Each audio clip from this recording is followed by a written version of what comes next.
Hello everyone, স্বাগতম জানাই আপনাদের টিআর স্টাডি ক্লাবে। সাংবাদিক সম্মেলনে মাননীয় বিধায়ক সুদীপ রায় বর্মন কিছু গুরুত্বপূর্ণ আলোচনা করেছেন। তো বিস্তারিত আপনারা দেখে নিন কি বলা হয়েছে, মাননীয় সুদীপ রায় বর্মন কি বলেছেন।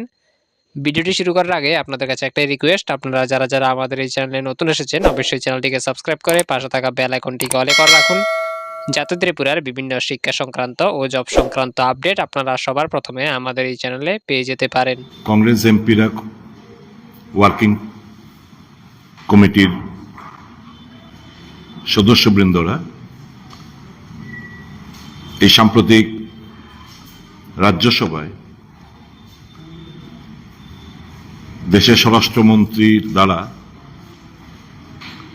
যে কুরুচিপূর্ণ অসম্মানজনক বাবা সাহেব আম্বেদকরকে নিয়ে যে কটূক্তি যে মন্তব্য করেছেন, তাতে শুধু কংগ্রেসেরাই নয়, শুধু তফসিলি জাতি, আদিবাসী কিংবা পশ্চাৎপদ শ্রেণীর লোকরাই নয়, প্রত্যেকটি ভারতীয় মর্মাহত এবং তাদের আমরা মনে করি তাদের উপর বিশাল বড় মনের ভিতরে একটা আঘাত আনা হয়েছে এই কুরুচিপূর্ণ মন্তব্যের প্রেক্ষিতে। আপনারা জানেন, leader of the opposition leader of Rajya Sabha এবং এলওপি লোকসভায় ওনারা স্পিকারকে এবং রাজ্যসভার চেয়ারম্যানকে চিঠি লিখেছিলেন যে যেহেতু সংবিধান গৃহীত হওয়ার ৭৫তম বছর, কনস্টিটিউশন নিয়ে একটা আলোচনা হোক পার্লামেন্টে, এবং স্পিকার এবং রাজ্যসভার চেয়ারম্যান তাতে সম্মতি জানিয়েছেন এবং আলোচনা শুরু হয়। আলোচনা করতে গিয়ে কংগ্রেস যখন এই সংবিধান রচনা, তার অ্যাডপশন, তার গৃহীত হওয়ার প্রেক্ষাপট নিয়ে এবং বর্তমান কিভাবে সংবিধানের উপর আঘাত আনা হচ্ছে এ নিয়ে যখন একের পর এক বক্তারা বক্তব্য রাখতে শুরু করলেন, শাসক গোষ্ঠীর তরফ থেকে একে তো হচ্ছে তাদের তরফ থেকে কোনো আগ্রহ ছিল না, ইনিশিয়েটিভই ছিল না এ নিয়ে আলোচনা করা। যার যখন আলোচনা শুরু হলো, ট্রেজারি বেঞ্চের তরফ থেকে, শাসক গোষ্ঠীর তরফ থেকে এই সংবিধানকে অবমাননা, খাটো করে দেখানোর এবং তাদের যে মাইন্ড সেট আপ, যে মনুস্মৃতির চিন্তাধারায় যে আবদ্ধ, তার রিফ্লেকশন আস্তে আস্তে আমরা পেতে শুরু করল।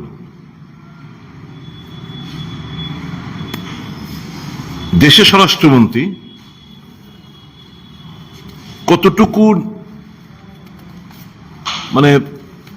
নির্লজ্জতা এবং তার যে মাইন্ড সেট আপ, তার এই উক্তির মাধ্যমেই আমরা ভারতবাসী বুঝতে পেরেছেন। ওনার বক্তব্য আমি কোট করছি,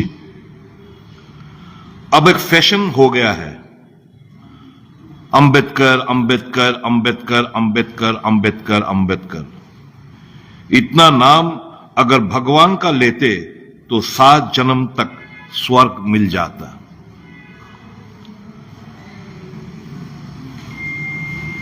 একটা কনস্টিটিউশন, আমাদের সংবিধানের রচনাকারী এবং ফাউন্ডেশন, এই যে সংবিধানের আমরা বলি founder figure, father of the constitution B R Ambedkar সম্পর্কে তাদের মাইন্ডসেট এবং রিফ্লেকশন এই রাজ্যসভায় দাঁড়িয়ে অমিত শাহজি এই কথাগুলো বললেন। এটা যদি কেউ ভাবে যে এটা স্লিপ অফ টাং, তাহলে এটা মারাত্মক ভুল হবে। এটা সুপরিকল্পিত, ওয়েল এহেড, এটা চিন্তা করে এসে তাদের যে ভেতরে যে মাইন্ড সেট আপ, যে ঘৃণা, এই সংবিধানকে তারা মান্যতা দিতে চায় না। তাদের মান্যতা হচ্ছে তাদের চিন্তা ভাবনা, আরএসএস এর আইডিওলজি, যে হয়তো মনুস্মৃতি, আনটাচেবিলিটি, কাস্টিস্ট বেসড, বিভক্ত করা, বিভাজন করা। এই দেশ এখনো সেই সংবিধান গৃহীত হওয়ার পরও এখনো আমরা ওই মাইন্ডসেট থেকে আমরা বেরোতে পারিনি। এখনো এক কুয়োর জল তাদেরকে তারা পেতে পারে না। যারা তফসিলি জাতি উপজাতির লোকরা আছেন তারা এখনো, যারা আপার কাস্টের, এরা ঘোড়া দিয়ে বিয়ে করবে, তাদের ঘোড়ার মধ্যে পাশে পুলিশ থাকতে হয়, ঘোড়াতে বসতে দেয় না, স্কুলে পড়াশোনা করতে দেয় না। এই সমস্তের বিরুদ্ধেই তো এই সংবিধানে যে অর্জিত যে তফসিলি জাতি, আদিবাসী এবং ওবিসিদের যে রক্ষাকব্য যে সংবিধান, এটার উপর আঘাত আনতে ব্যস্ত হচ্ছে এই শাসক গোষ্ঠী। কাজে তার আমরা দেখলাম তার রিপেন্টেন্স নেই, অনুশোচনা নেই, কোনো এই দুঃখ প্রকাশ নেই, স্টেটমেন্ট উইথড্র করার কোনো আগ্রহ নেই, বরঞ্চ নেতৃত্ব এটাকে জাস্টিফাইড করা এবং মানুষের দৃষ্টি অন্যত্রে ঘুরিয়ে দেওয়ার লক্ষ্যে এই একটা নাটক মঞ্চস্থ করলেন। রাহুল গান্ধী নাকি ধাক্কা দিয়েছে এরকম করে, মানে হেডলাইন, টিভি পর্দা থেকে, ন্যাশনাল মিডিয়া থেকে হেডলাইনটা ঘুরিয়ে দেওয়ার জন্য এই সমস্ত নাটক, মিথ্যে নাটক তারা এখানে পরিবেশিত করলেন। আমরা মনে করি ভারতবর্ষের সংবিধান শুধু একটি